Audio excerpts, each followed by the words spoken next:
Joe? Put this thing on. I think they both. Well, I don't even know. Did you expect this fight to last all 5 rounds? Was that your game plan? Yeah. I hate to say a game plan, but definitely an expectation. Saul's only been finished once, and even fights that he gets 10-8 or dominated, he doesn't quit. He's there the whole time. And it's funny because I'm usually pretty good at not so much breaking my opponent, but I can read what they're actually feeling. Guys will put on a front or a face, but I'm like, no, deep down I know you're hurting. And around like the end of the second or third, Saul was hurting pretty bad and thinking about quitting. And then, I don't know, his coach said something in Portuguese. He must have said I insulted his mom or something because he came out with like, and I was like, oh shit, here we go. And I still felt good in the fourth. And then in the end, kind of pinned me to the wall a little bit. And I was actually really happy that he couldn't get me down because if you noticed, I looked at my corner to see what they had to say. And then in my head, I was running through everything we went on at AKA.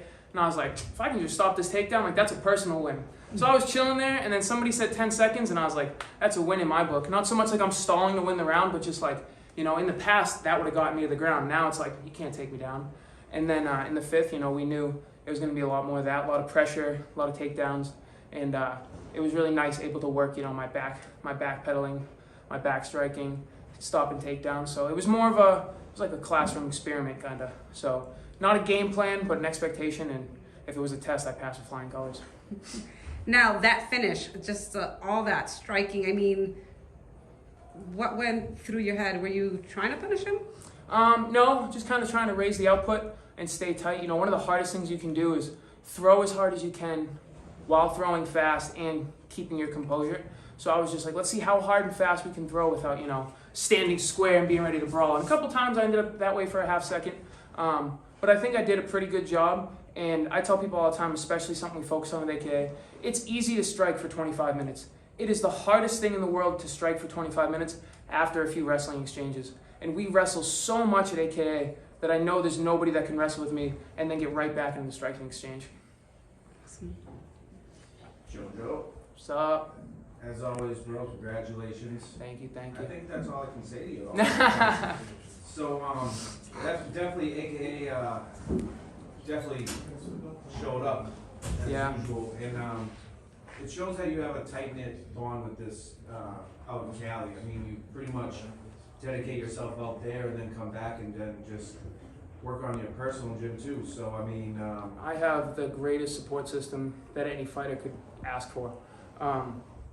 In the gym on the East Coast, in the gym on the West Coast, at home here, outside of the gym on the West Coast. And I know it was stuff that I had to do to cut certain people out, but still I don't know what I did to be blessed enough to have all those people, whether, it's legends in the gym like AKA from like DC, Habib, Kane, John Fitch, Luke Rockhold, guys like that, down to just my teammates here at home, Justin Burrell. He's been my high school wrestling coach, and he's been in my corner ever since. Jair Morcelli over at BTT Taunton, my buddy Tyler Pimentel, everybody that buys tickets. This is the most tickets I've ever sold to a fight, and you could feel that energy, forget hear it. So I'm just blessed for everybody that supports me. I don't know why I'm that blessed, but I am, and it took a lot to get here, and I'm glad I'm here. And my last thing to you, bro, is the 5 guys is in order, right? It's in the fridge over there. I ordered it earlier. I got the milkshake in the freezer. I got a burger and fries in the fridge. It's waiting for me. And are you taking a Twitch break for a while? No, I'll probably be live tomorrow night. So Giannetti MMA on Twitch. Let's get it popping. I got some giveaways. I do some giveaways every once in a while. Give back to the evil army. MMA related, like memorabilia, or just some gaming stuff to help people either game or start streaming. Just, something that, I don't want to say gaming saved my life, but it was definitely a big part in my life growing up between anime, gaming, and then exercising and fighting. Congratulations, brother. Thank you. See you again on the show. For sure. So a lot of people were not expecting this fight to go more than 3 rounds. What do you think prevented you from getting a finish early? I have no idea. Everybody said 3rd round you're going to finish him. And I was like, do you know something I don't know? Because I didn't expect to finish him in the 3rd at all. He's a tough guy. He fights anybody and everybody. Did I like him? No, not in the slightest. But, I think that's a big problem that a lot of guys make in the sport, even to the highest level. You don't have to like somebody to respect their skills. Look at somebody like a close friend, a coach, or a training partner like DC. You think he likes John Jones? No.